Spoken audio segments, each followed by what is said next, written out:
nesta noite. A palavra de Deus diz assim: Jesus sabia que os fariseus tinham ouvido dizer que ele batizava e fazia mais discípulos que João, embora Jesus mesmo não os batizasse, e sim seus discípulos. Assim, deixou a Judeia e voltou para a Galiléia. No caminho, teve de passar por Samaria. Chegou ao povoado samaritano de Sicar, perto do campo de que Jacó tinha dado a seu filho José.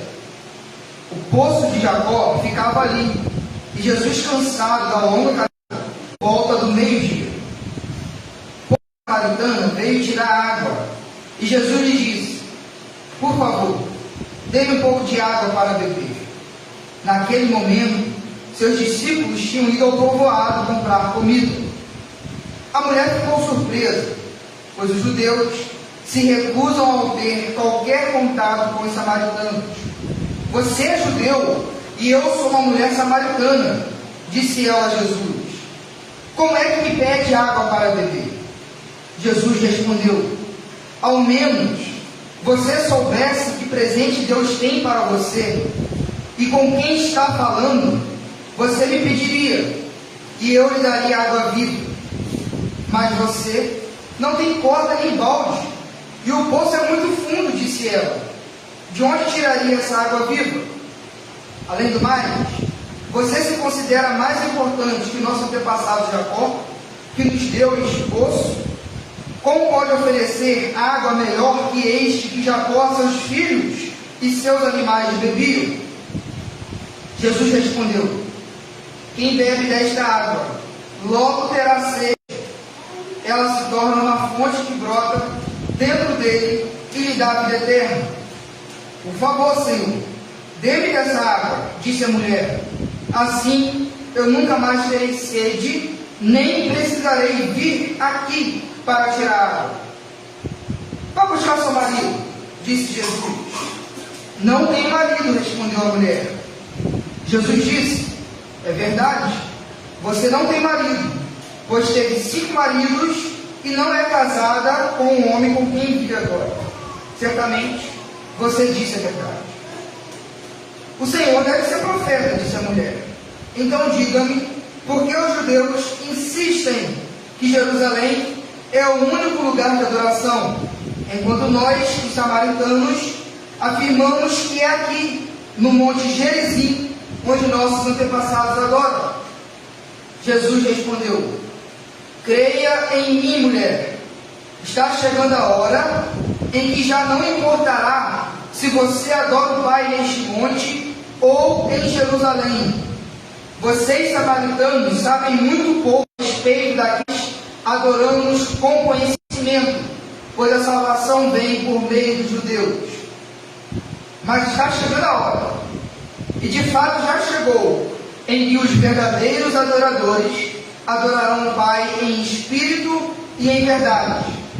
O Pai procura pessoas que o adorem desse modo, pois Deus é espírito, e é necessário que seus adoradores o adorem em espírito e em verdade. Meus irmãos, que texto rico em lições para a nossa vida. Primeiro, é digno de nota que o nosso Senhor Jesus Cristo jamais agiu com acepção de pessoas. No capítulo anterior, o capítulo 3, Jesus teve uma conversa que nós vimos domingos atrás com um homem de renome, ou seja, Nicodemos. Jesus começou com um líder religioso, um homem que tirava 10 do público e que era certamente muito respeitado. Ela encontrava 10 da sociedade, tirava 0. Ela era desacreditada, samaritana, com uma vida moral duvidosa. Não obstante, o Senhor Jesus Cristo ainda assim inicia um diálogo com ela e dá a ela a oportunidade de conhecer a salvação. É muito interessante que o capítulo 3 registra o diálogo de Jesus com uma pessoa importantíssima mar. E logo no capítulo seguinte, Jesus conversa com uma pária da sociedade. Isso é digno de nota e é belíssimo, porque o Senhor Jesus entende que, independente do status social, independente da pompa que o ser humano carrega, e independente do pecado que aquela pessoa externa, ambos necessitam do mesmo poder do Evangelho, que é a salvação para todo aquele que crê. Isso é formidável. Isso é formidável. Porque o que os fariseus ouviram que Jesus estava batizando.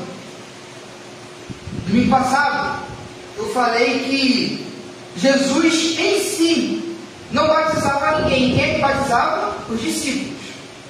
Só que há uma identificação dos discípulos de Jesus tão grande com Jesus, que é normal nós dizermos que é Cristo que está agindo por meio do seu povo.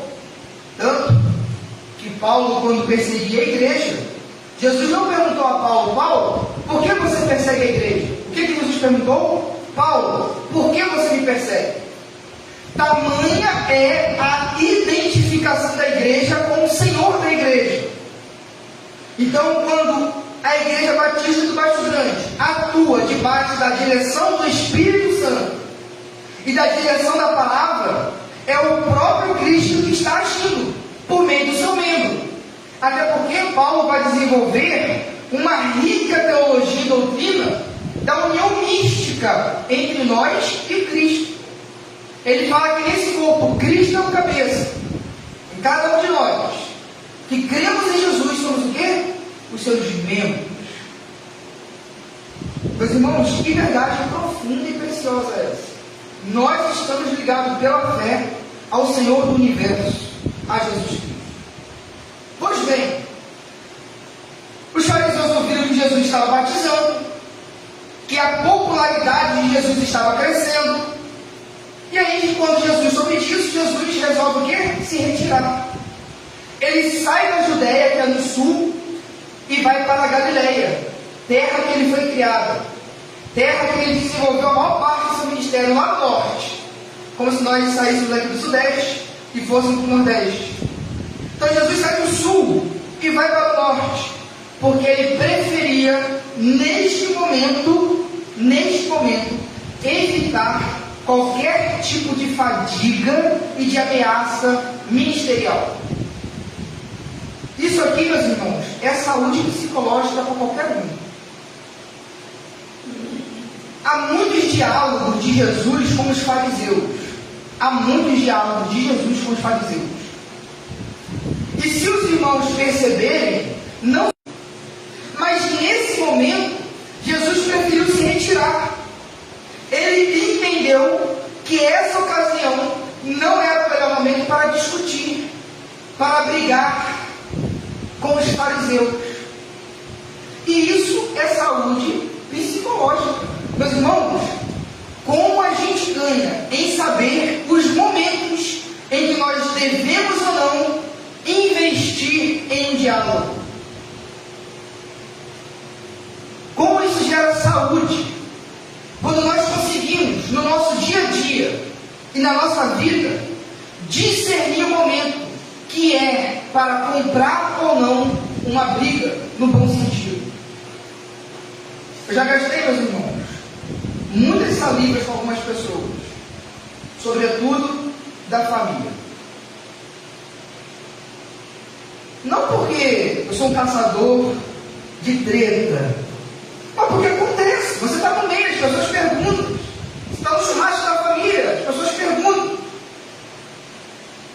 Eu já gastei, sinceramente, deixa na minha. Aí eu vou para a churrasqueira, fico lá assando a carne, assando a linguiça, só para evitar talvez uma discussão que já foi batido várias vezes. E, meus irmãos, às vezes a melhor coisa a se tomar a decisão é deixar de lado, é abrir mão. Isso foi o que o próprio Cristo fez, discernir o momento. Você vê que Jesus Cristo é a encarnação da palavra. E ele, nesse momento, encarnou a sabedoria de Salomão, lá em Eclesiastes capítulo 3. A hora para tudo. A hora que você deve curar e a hora que você deve guerrear. A hora que você deve falar, mas a hora de ficar quieto. E como é que eu sei? Não existe regra, é discernimento, é maturidade espiritual, para que no momento a gente saiba escolher a melhor opção. E isso certamente gera em nós um alívio emocional e psicológico muito grande. Meus irmãos, nós não devemos comprar toda a vida. Nós não devemos comprar toda a vida. Não é só tem momento que a melhor decisão é sair. É sair. Mas existe outra coisa que o Senhor Jesus nos ensina no versículo 6. Se nos primeiros versículos a gente percebe uma atitude que Jesus dá para nós saúde psicológica, no versículo 6, o Senhor Jesus nos orienta a saúde física. Observe o que o João narra. O poço de Jacó ficava ali. Ali onde, meus irmãos? Em Sicar, na Samaria. E Jesus, cansado da longa caminhada, sentou-se junto ao poço por volta do meio-dia. Meus irmãos, isso aqui fica escancarado a humanidade do nosso Senhor. O Senhor Jesus sentiu fadiga física, cansado. E ele estava em missão. Mas a missão não era motivo para ele ser displicente com a própria saúde, para saciar a sua sede. No mundo missionário, às vezes nós nos envolvemos em muitas obras. Às vezes nós queremos ganhar o mundo inteiro e esquecemos de cuidar da própria pessoa. É importante nós cuidarmos da obra do Senhor, mas é igualmente importante nós cuidarmos dos obreiros do Senhor. A saúde física é algo importante. E o Senhor Jesus não negligenciou, ele descansou. E porque ele descansou, ninguém tem coragem de dizer que ele foi omisso à sua missão. Porque ele aqui reconheceu a limitação humana. E meus irmãos, como é importante nós reconhecermos nossas limitações. Há pessoas que no afã de dar o melhor para a família, para os filhos, que não é errado, não tira um dia de descanso. E vai a todo vapor tentando construir algo que nos ensina que nós precisamos saber cuidar da nossa saúde emocional, psicológica e física, com o seu próprio exemplo. Com o seu próprio exemplo. Agora, retornando, o versículo 4 fala assim: no caminho para a Galiléia, teve de passar por Samaria. Chegou ao povoado samaritano de Sicar, perto do campo de Jacó, tinha dado a seu filho José. Meus irmãos, quando o evangelista João fala que Jesus teve que passar por Samaria, é importante nós entendermos o que João quer nos indicar com isso. A Samaria não era um único lugar para um judeu fazer viagem do sul para o norte. É como se nós fôssemos daqui para Arraial, para ir do foguete direto, de cima para baixo. Eu nem sei se a gente vai aqui pelo foguete direto até Arraial do Cabo. Sabe que o judeu lá não tinha a volta toda. É isso que o judeu geralmente fazia quando ia do sul para o norte ou do norte para o sul. Sabe por quê, meus irmãos? Porque o caminho pela Samaria era um caminho totalmente detestável ao judeu. Não porque era um caminho ruim, pelo contrário, era o caminho mais curto. Era o caminho mais rápido. Marcelo está no Uber, eu também estava no Uber, não estou mais. Mas a gente sabe como que os quilômetros fazem diferença numa viagem. Só que os judeus preferiam dar a volta toda para chegar no lugar de destino, Porque eles tinham um preconceito enorme com os samaritanos. Por quê, meus irmãos?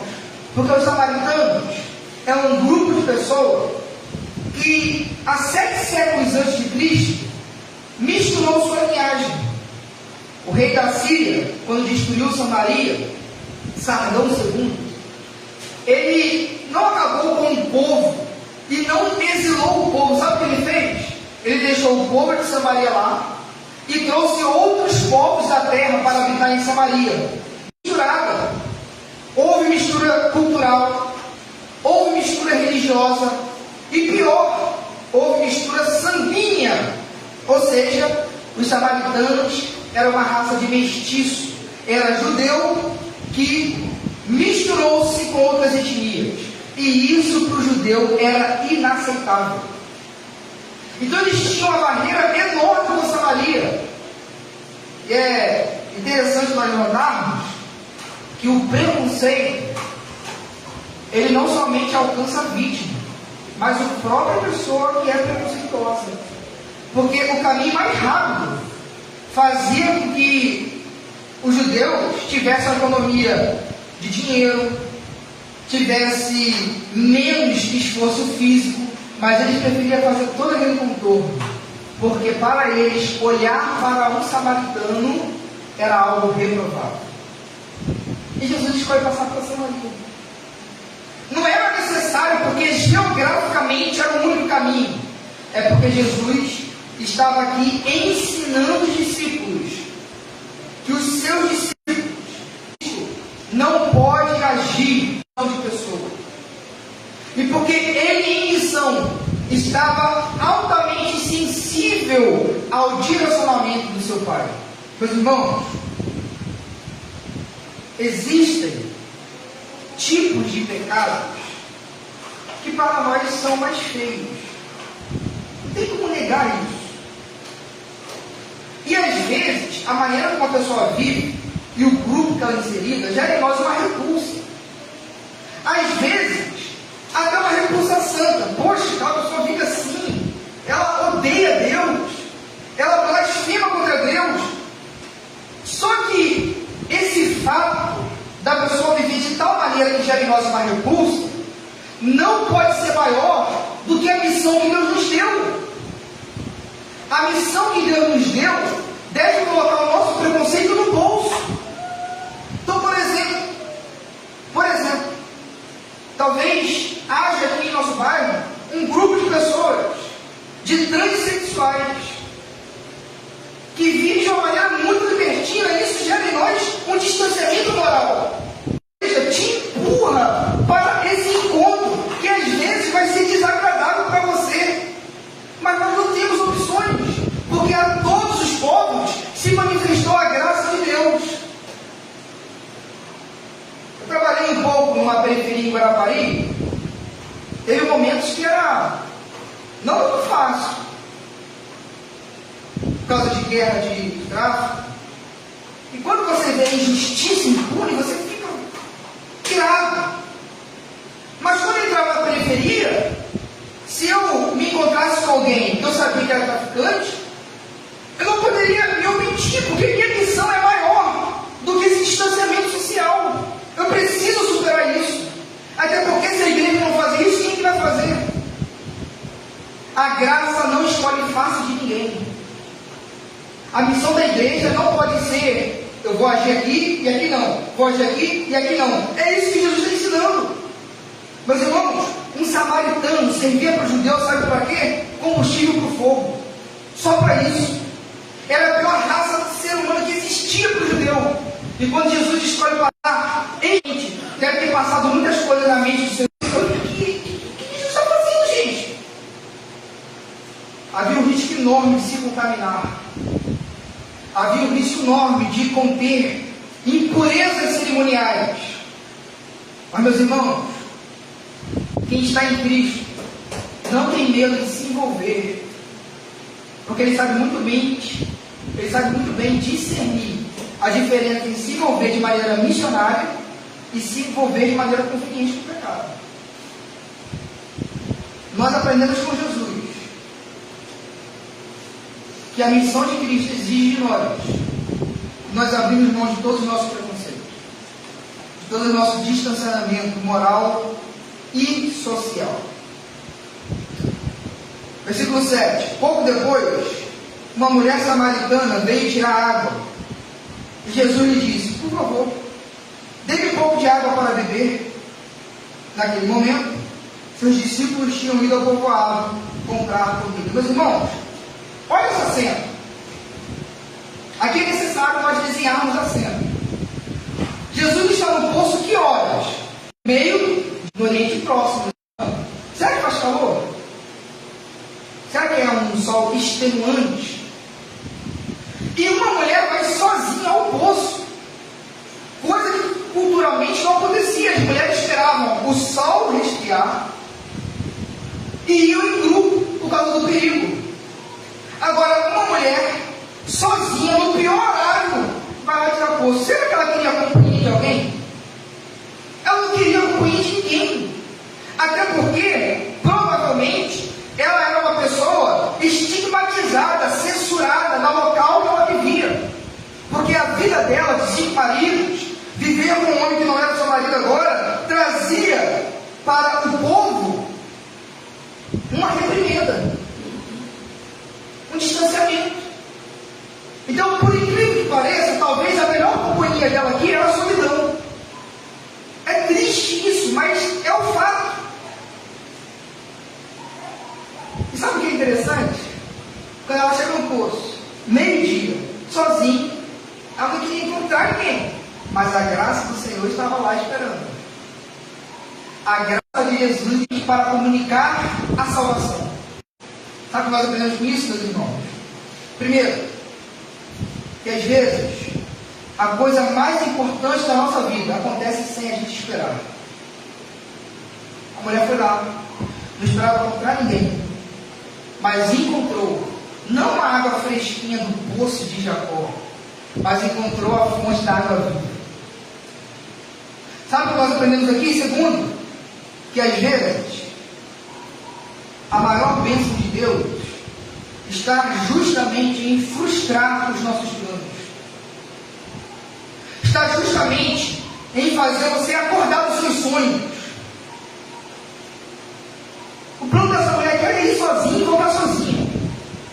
Ela não queria ter encontro com ninguém. Se Jesus respeitasse o plano dela, o sonho dela, ela não se encontraria com a verdade que iria libertar e salvá-la. Então Jesus não está aqui hoje à noite para realizar os seus sonhos.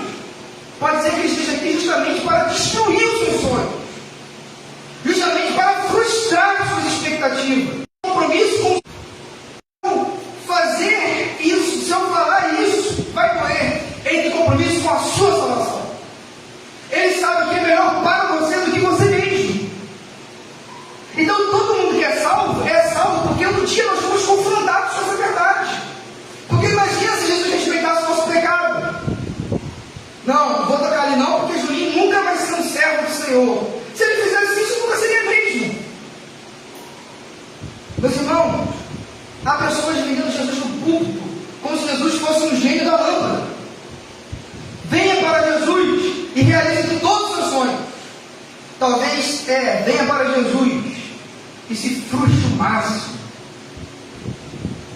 Porque, meus irmãos, é somente com essa frustração, é somente com essa morte do nosso ego que pode nascer um novo homem.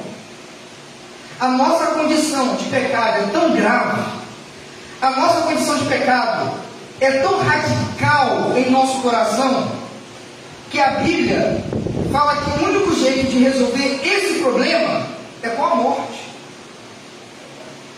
É com a morte. A multidão seguindo ele, em João 6. A multidão seguindo ele. Por que a multidão estava seguindo ele em João 6? Jesus estava dando pão, estava alimentando um peixinho, e veio a galera. Jesus mudava de lugar, a galera ia. Aí Jesus fala assim: olha, você não está com fome não. Você não está com fome não. Aí Jesus fala assim: aquele que não comer da minha carne, não beber do meu sangue, não tem parte comigo. Isso finalizou. O quê? É isso mesmo.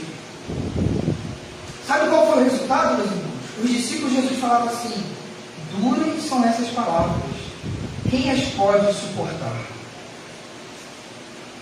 Aí vem outro grupo de Jesus e fala assim: olha, é o seguinte, quem quer ser meu discípulo e não nega a si mesmo, não pode ser. Aí vem outra pessoa para Jesus e fala assim: Senhor, deixa eu te seguir. Aí Jesus fala assim: pode seguir, mas o filho do homem não tem onde reclinar a cabeça. E aquele que não amar mais a mim do que seu pai, mais a mim do que sua mãe, mais a mim do que seu filho, mais a mim do que sua mulher, do que seu esposo, do que seu namorado, do que sua profissão, do que sei lá, não pode ser meu discípulo. Nós não estamos em condições de negociar com Jesus. A nossa condição é: Pai, eu peguei e perdoa. Então Jesus frustrou o plano dessa samaritana, mas ela saiu daqui totalmente transformada. Ela não somente bebeu a água do poço de Jacó, ela bebeu a água da fonte da vida eterna. A mensagem do Evangelho, meus irmãos, ela traz conforto, traz esperança, mas primeiro ela nos fere.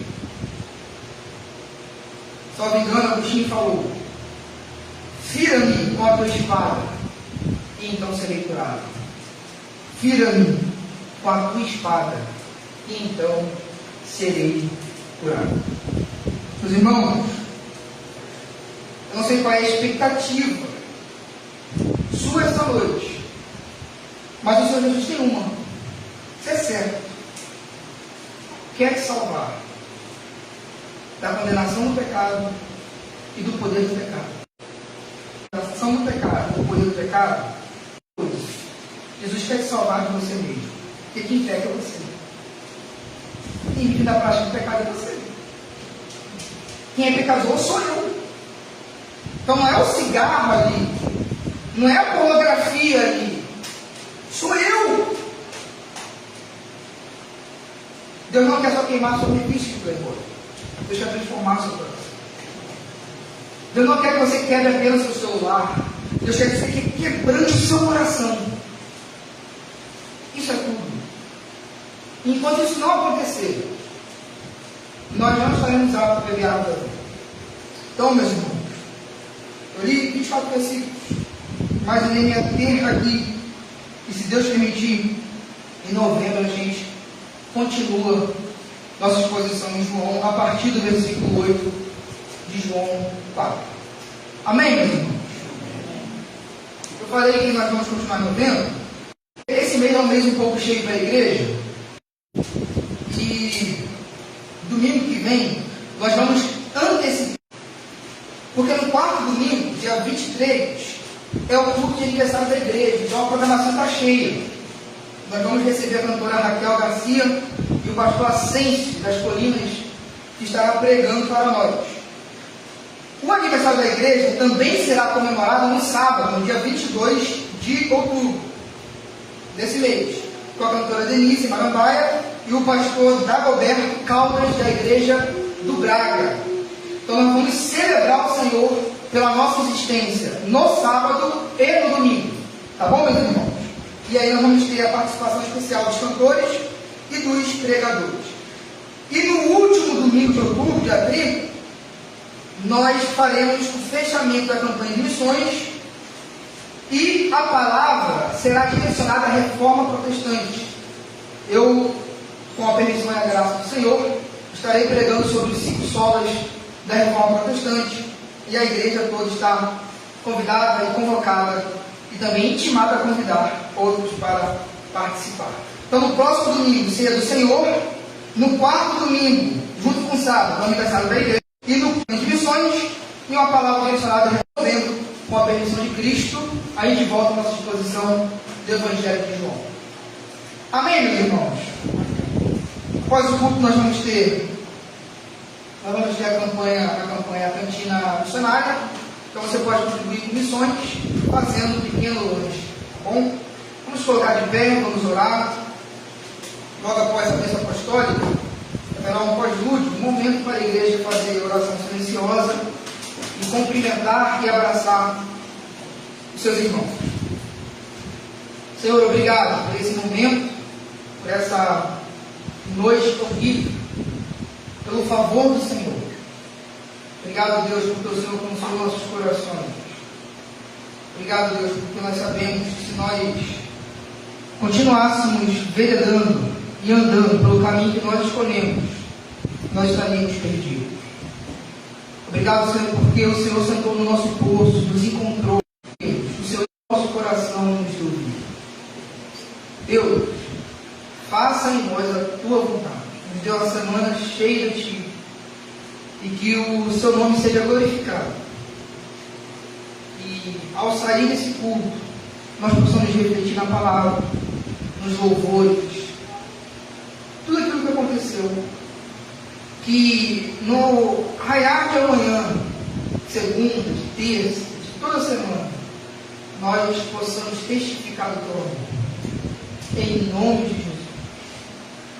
O amor de Deus, a graça de nosso Senhor e Salvador Jesus Cristo, o auxílio e o consolo e a bênção da companhia do Espírito Santo seja com toda a tua igreja, hoje, aqui e em todos os lugares, para todo sempre. A igreja de Jesus Cristo que está espalhada por toda a terra, em nome de Jesus. Amém. Culto encerrado. Deus abençoe a sua semana.